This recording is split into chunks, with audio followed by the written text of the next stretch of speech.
Hey guys, welcome back to the channel. I want to finish up this series here with a video that covers the top 10 cards from the masterpiece of this set here.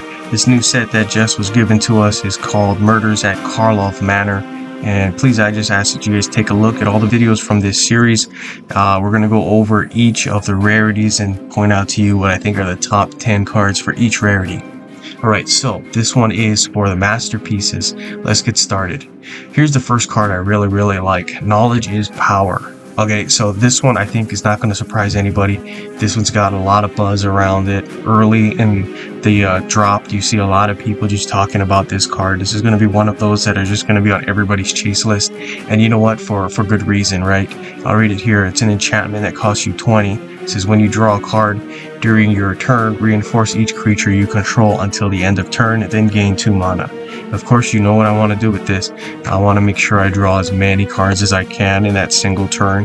This guy is going to help me to reinforce all the creatures massively, right? That's going to help you to win games. Excellent card here. All right, here's another one. Duskana the Rage Mother. Alright, this is a 5/5 bear creature. When this creature enters the battlefield, draw a card for each non-token creature you control.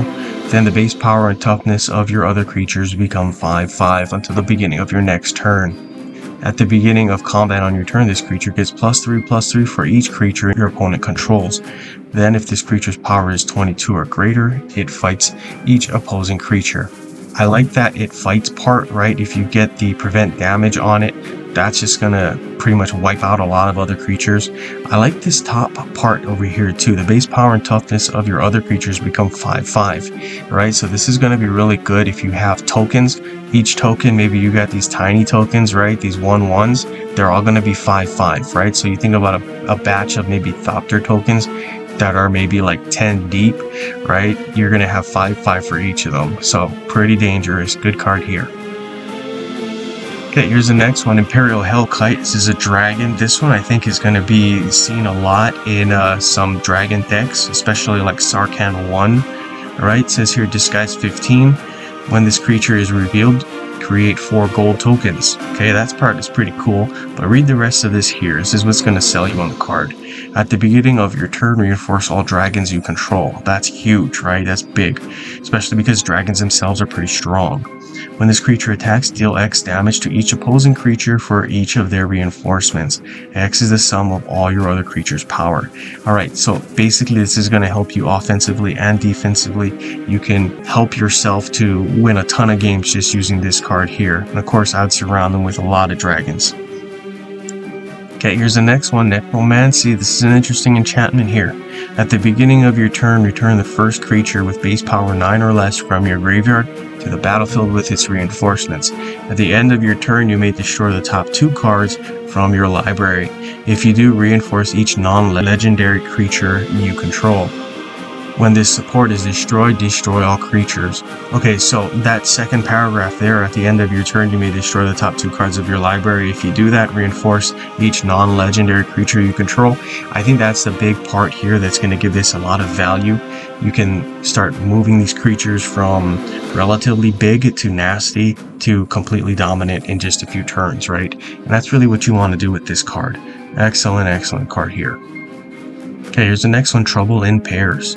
Alright, this is an enchantment. It's going to cost you 18.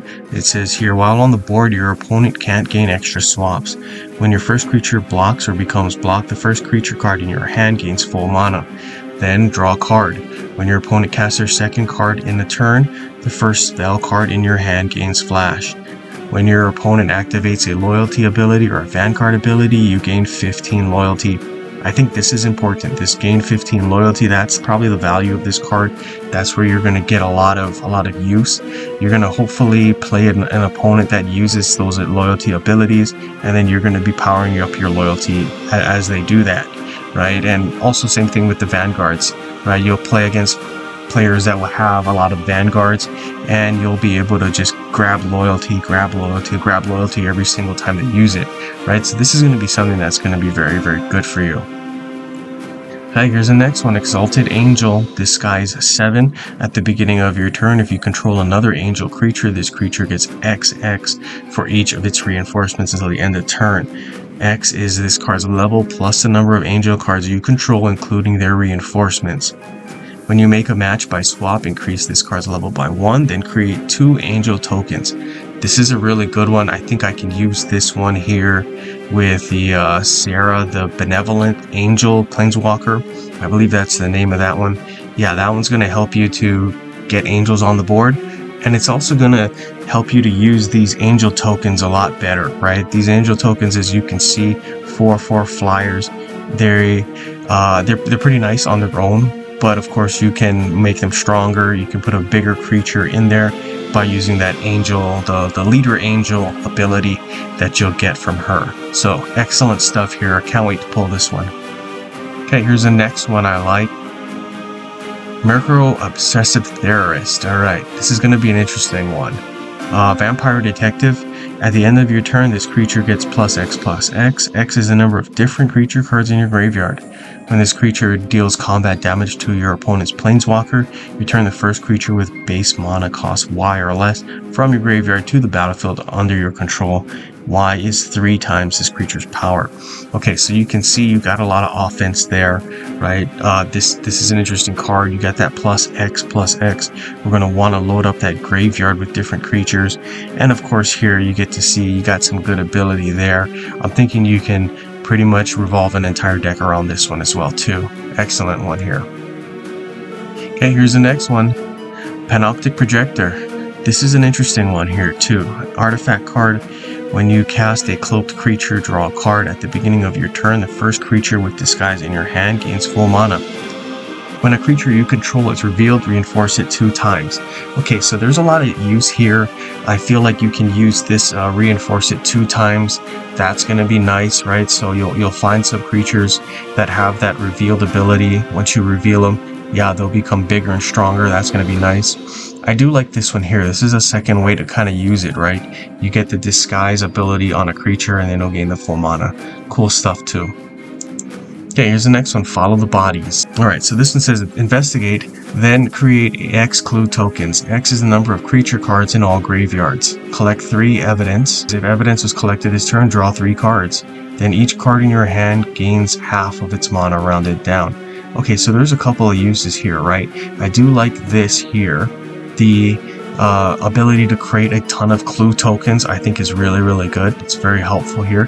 You're going to be able to make a ton just from this card, and some decks will just revolve around how many of these simple supports you can put down.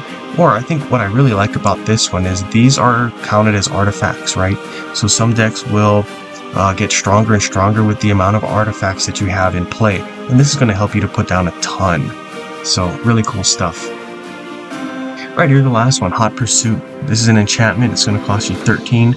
It says trap 8, exile the last support or spell card from your opponent's hand, then deal X damage to the first opposing creature and to your opponent's planeswalker. X is the number of cards in all exiles. At the beginning of the combat on your turn, each opposing creature gains suspect until the beginning of your next turn. Then your first creature gets +X/+X. X is the number of creatures with suspect on the battlefield times the number of simple tokens you control. Okay, so you can see that this can get out of hand really quickly, right? This +X/+X ability here, you're going to want to have a lot of simple tokens out, right? So we just showed that last card can probably pair well with this card here. Get a ton of those simple tokens out. Hopefully your opponent's going to have a bunch of creatures that's going to have that suspect, and then you're going to be able to strengthen them.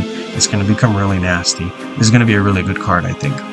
Okay, we hope you guys enjoyed the video. Like and subscribe, share with all your friends as usual. That really helps the channel. We appreciate you guys supporting us in that way.